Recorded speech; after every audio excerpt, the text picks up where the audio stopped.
반갑습니다. 바둑의 역사 4. 일본으로의 전파 이재형. 바둑 전래의 두 가지 설. 일본에 바둑이 들어가게 된 기원에 대해서는 중국에서 바로 직수입되었다는 설과 한반도를 통해 들어갔다는 설 두 가지가 있다. 일본에서는 대개 6대 7세기경부터 바둑을 두기 시작한 것으로 보인다. 일본에서 제일 오래된 바둑 용품은 성무천황, 슈무텐노 701-756의 유품이다. 그의 유품으로는 여러 가지가 남아있는데 그 가운데 바둑판과 바둑돌도 있다고 한다. 한반도를 통해 들어갔다는 추정은 일본이 당시 백제와 활발한 교류를 하였고 그 과정에서 바둑도 함께 전래되었을 것이라는 설이다. 최근 7세기 중반 이전부터 일본에서 바둑을 두었다는 것을 뒷받침하는 유물, 서책 등이 발견되었는데 만약 그렇다면 한반도를 통해 바둑이 전래되었다는 설이 유력할 것이다. 중국으로부터 직접 전래되었다는 설은 7대 8세기 견당사들이 중국에서 바둑을 수입해왔다는 설이다. 견당사는 7세기 후반부터 시작된 것이므로 그 이전에 이미 일본에 바둑이 전래되었다면 바둑의 한반도 전래설이 유력할 것이다. 견당사란 일본이 중국 당나라에 보낸 사신단을 말하는데 그 주된 목적은 선진문물을 수입하기 위한 것이었다. 일본은 신라의 삼국 통일 이전에는 한반도로부터 직접 문화를 수입하기도 하고 한반도 루트를 통해 중국과 직접 교류하기도 하였다. 그러나 일본의 적대적인 신라가 삼국을 통일함으로써 그 루트가 단절되었다. 한반도 루트가 단절되자 어쩔 수 없이 일본은 해로를 통해 중국과 직접 교류하려고 하였으며 그러한 목적으로 당나라의 사신을 파견하고자 하였는데 그것이 바로 견당사이다. 당시 빈약한 선박과 항해 기술로 험한 바다를 건넜기 때문에 견당사는 실로 목숨을 건 장정이었다. 일본의 중국 사신 이야기가 나온 김에 이야기는 여기서 잠깐 옆길로 빠져 일본을 가리키는 왜라는 말의 유래를 알아보자.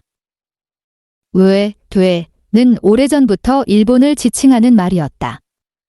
우리나라 사람들은 일본을 멸시하거나 비하하여 말할 때는 괴국이라 하고 일본인을 되인, 또 일본인을 비하하는 말로는 되놈시라 한다. 우리나라 사람들 가운데는 일본을 왜라 부르는 이유에 대해 일본인들의 키가 작기 때문이라고 알고 있는 사람들이 의외로 많다. 그렇지만 작다는 뜻의 왜는 한자로 왜로 쓴다. 한자 왜에는 작다는 뜻이 없다. 한자 괴는 단순히 일본을 가리키는 말로 고대로부터 중국에서 사용해왔다. 기원전부터 중국 각 왕조에서는 일본을 왜라고 불렀다. 견당사. 일본의 여러 정치 세력들도 기원전 후 경부터 7세기 말경에 일본의 국호를 일본부로 변경하기 전까지는 스스로를 외 또는 외국, 되국, 와고쿠라고 불렀다. 그리고 외에 사는 사람을 외인, 되인, 와진이라 불렀다. 외, 일본어로는 과라는 한자음은 화와 발음이 같다. 일본어로는 외, 나화, 화 모두 과로 발음한다. 그래서 외를 화로 표기하기도 하였다. 외는 또 야마토라고 발음하기도 한다. 그리고 이 외에도 외는 유순하다라는 뜻도 있어 결코 나쁜 뜻을 가진 말은 아니다. 외의 유래에 대해 좀 더 재미있는 설도 있다. 헤이안시대, 평안시대에 쓰인 홍인사기라는 책에서는 일본을 왜라고 부르게 된 유래에 대해 설명하고 있다. 4세기경 일본은 처음으로 중국 위나라에 사신을 보냈다. 위나라 황제 조조의 아들 조비였을까는 각국에서 그를 아련하려 찾아온 사신들을 접견하는 자리에서 맨 끝자리에 앉아있는 지금까지 보지 못한 복장을 한 사신 하나를 발견하였다. 황제는 궁금해서 그를 불러일으켜 세워 물었다.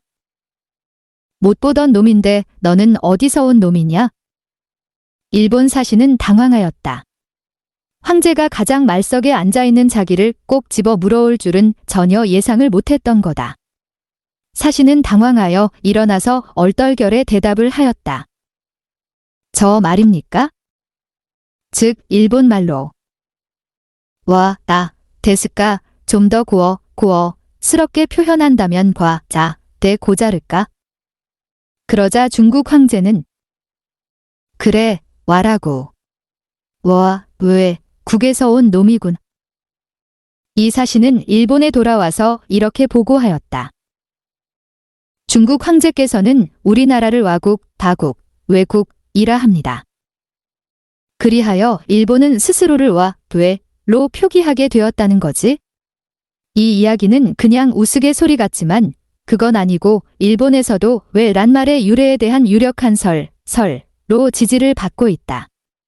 일본은 이미 5대 6세기 무렵부터 스스로를 한자로 와, 외로 표시하였다. 황자도 일본어로 와로 발음되므로 외와 혼용되어 쓰기도 한다. 이야기는 다시 본론으로 돌아가자. 기억이 확실하진 않지만 견당사는 16회 정도 파견되었는데 무사히 중국에 도착한 것은 9회뿐이라고 기억된다. 그렇지만 일본 기록에는 견당사 이전에도 바둑을 둔 것으로 해석되는 유물 및 고서가 발견되어 바둑은 견당사가 중국을 왕래한 7세기 이전에 이미 일본에 들어왔다는 주장이 힘을 얻고 있다. 일본해의 문화전례. 어떤 학자들은 도레인들이 일본에 바둑을 전했다고 하며 그 도레인은 한반도의 사람들이라고 주장하기도 한다. 도레인이란 7세기 이전 중국 및 한반도에서 일본으로 건너간 사람들을 말하는데 백제인들이 많았고 고구려인, 중국인들도 있었다. 이들은 당시 기술적으로 낙후된 일본의 선진 문물과 제도, 기술을 전파하는 데 큰 역할을 하였다. 여하튼 일본에서는 8세기 때 만들어졌다는 바둑 관련 용품이 제법 전해져 내려오고 있다.